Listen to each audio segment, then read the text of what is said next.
Anda kembali menyaksikan Indonesia Bicara. Kami masih membahas terkait dengan perpanjangan PPKM di Jawa dan Bali yang kita tahu diperpanjang hingga 16 Agustus 2021. Ada sejumlah kelonggaran, salah satunya adalah kembali membuka mal atau pusat perbelanjaan. Saat ini masih berada di 5 kota.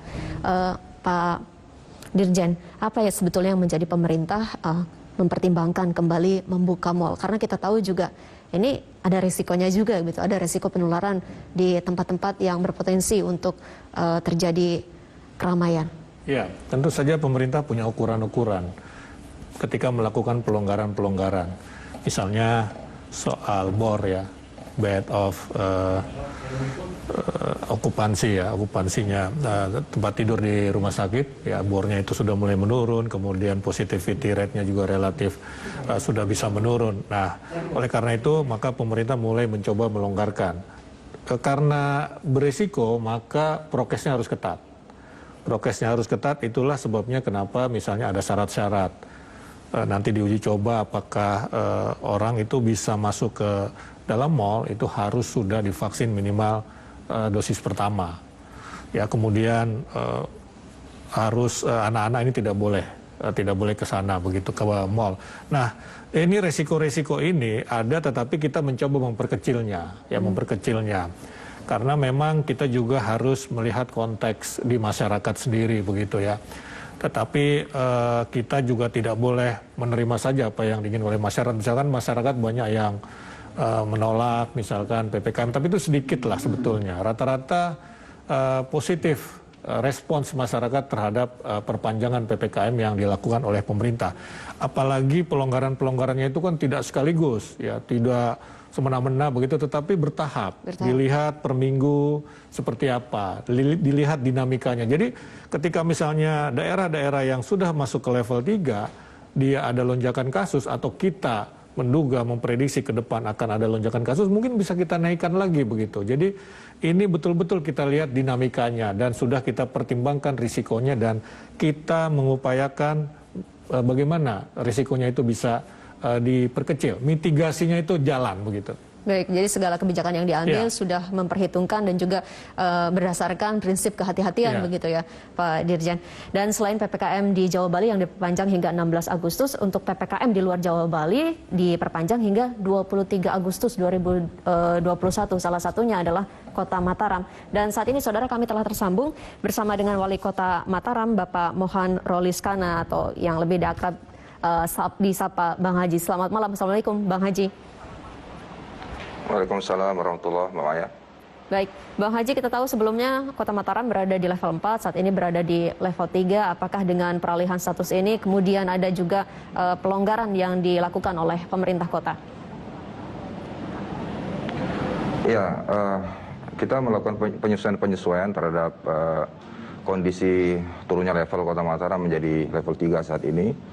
Penyesuaian itu kita yang menjadi rujukan tentu surat edaran Mendagri. Ada beberapa hal yang memang melakukan perubahan-perubahan, tetapi memang kita berusaha bahwa meskipun ada perubahan, tetap kita berusaha untuk memperketat semaksimal mungkin. Dan karena memang masyarakat juga sudah selama ini juga memang melihat perubahan ini menjadi begitu penting bagi mereka, karena dalam posisi yang level 4 kemarin kita cukup pergerakan masyarakat, mobilitas masyarakat sangat terbatasi, dan dengan ada kelonggaran ini tentu dan ada relaksasi ini cukup memberikan dampak kepada masyarakat kita terhadap perubahan yang ada ini. Nah, tetapi sekali lagi kami sampaikan bahwa meskipun ada pelonggaran, kita akan tetap betul memantau secara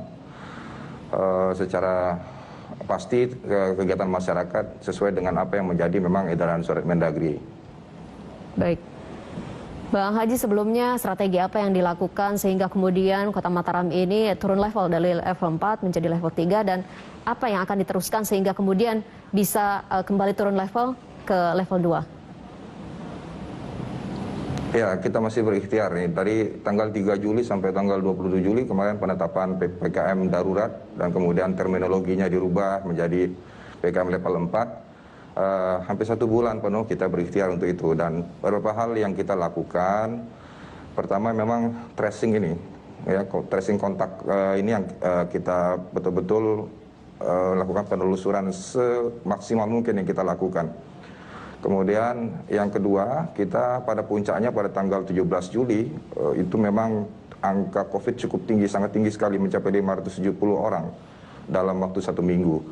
Di situ kita lakukan penyekatan wilayah untuk menekan indeks mobilitas masyarakat sekaligus sebagai instrumen untuk bisa melakukan tracing terhadap pergerakan masyarakat kita yang dari dan menuju Kota Mataram.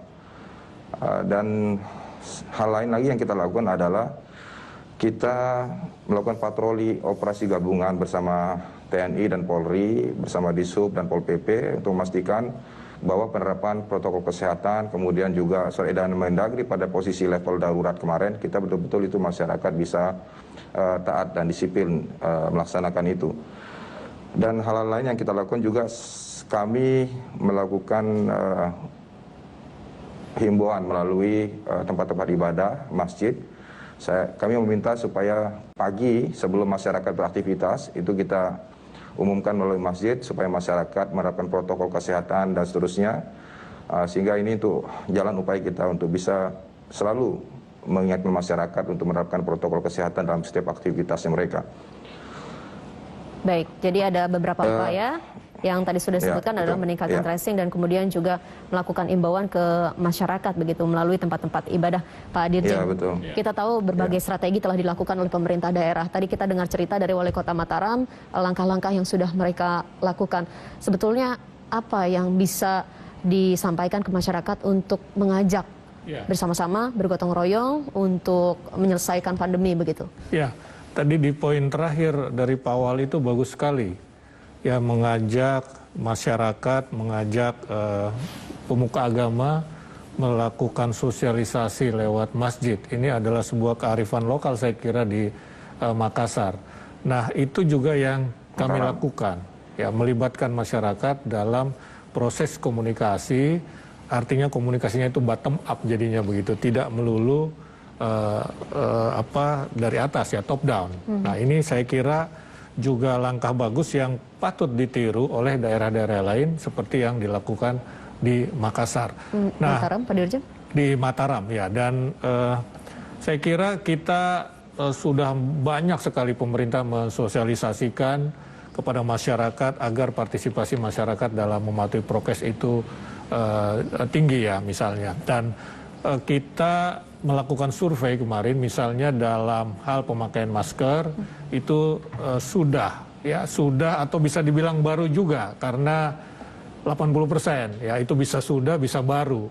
Tetapi target kita adalah 90%. Nah, karena itu kita terus mengkampanyekan masyarakat untuk memakai masker yang paling utama, tetapi juga yang lain menghindari kerumunan, menjaga jarak, itu juga tetap kita kampanyekan 3M. Kemudian tadi tracing, testing, tracing, dan treatment itu juga menjadi penting, dan kemudian juga mensosialisasikan, mengajak masyarakat untuk vaksinasi, ya. Semua kita gunakan, kita menggunakan para pesohor misalnya, selebritas, kita menggunakan tokoh agama, selain juga melalui media-media yang dimiliki oleh pemerintah, ya, sekarang bisa diakses begitu luas, dan juga melalui media-media mainstream, juga media-media sosial, apakah itu milik pemerintah, apakah itu milik individu yang betul-betul peduli bagi penanganan pemulihan kesehatan di masa pandemi ini. Jadi seluruh sarana komunikasi itu kita gunakan, ya, untuk mengajak masyarakat agar mematuhi protokol kesehatan. Khususnya tadi, ya, peran dari ketokohan yang tentunya lebih dekat dengan hati masyarakat. Betul sekali, ya. Baik, saya kembali ke Wali Kota Mataram terkait dengan program yang dilakukan. Salah satunya adalah Pak Wali Kota menyumbangkan gajinya untuk membantu penanganan COVID-19. Lalu kemudian juga mengajak para eselon 2 di Kota Mataram untuk turut serta bersama-sama melakukan hal serupa. Kenapa demikian, Bang Haji? Iya, kita memahami kondisi ini memang akan tidak hanya menguji ketahanan kita sebagai sebuah bangsa, menguji ketahanan ekonomi kita, tetapi ini sebagai sebuah pelajaran penting bagi kita untuk membangkitkan solidaritas sosial kita, empati sosial kita. Maka dalam kondisi seperti ini tentu semua kita, setiap komponen itu harus bertanggung jawab untuk sesama kita. Itulah kemudian yang menggerakkan kami, saya dan seluruh para eselon 2, para pejabat pemerintah Kota Mataram untuk bisa menyisihkan gaji kita untuk membantu masyarakat yang mengalami masa yang cukup tidak mudah yang kita hadapi saat ini.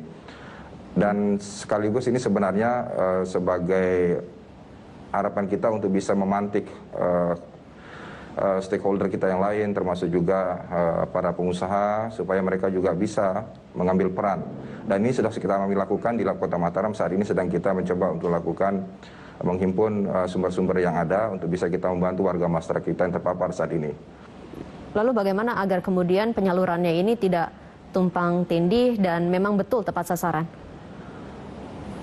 Ya, data-data kan sebenarnya sudah ada, supaya tidak terjadi tumpang tindih. Sebenarnya kalau kita mengacu kepada kan ada beberapa sumber yang bisa dalam kondisi ini, misalnya kan ada PKH, kemudian ada juga yang kita sekarang persiapkan adalah dengan menggunakan anggaran pemerintah daerah 5 miliar itu kita siapkan untuk jaring pengaman sosial yang sekarang insya Allah akan kita segera luncurkan. Kemudian juga ada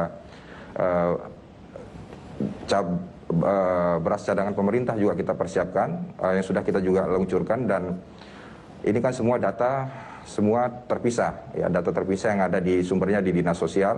Nanti sumber itulah data itu yang kemudian kita jadikan sebagai tolok ukur untuk bisa mendistribusikan sumber-sumber bantuan ini agar tidak terjadi tumpang tindih dan tidak terjadi kecemburuan sosial di masyarakat. Baik, jadi salah satu tantangan kita yang sedang kita hadapi adalah permasalahan data, Pak Dirjen. Kita akan bahas soal data ini usai jeda. Kita harus jeda terlebih dahulu. Pemirsa tetaplah bersama kami di Indonesia Bicara.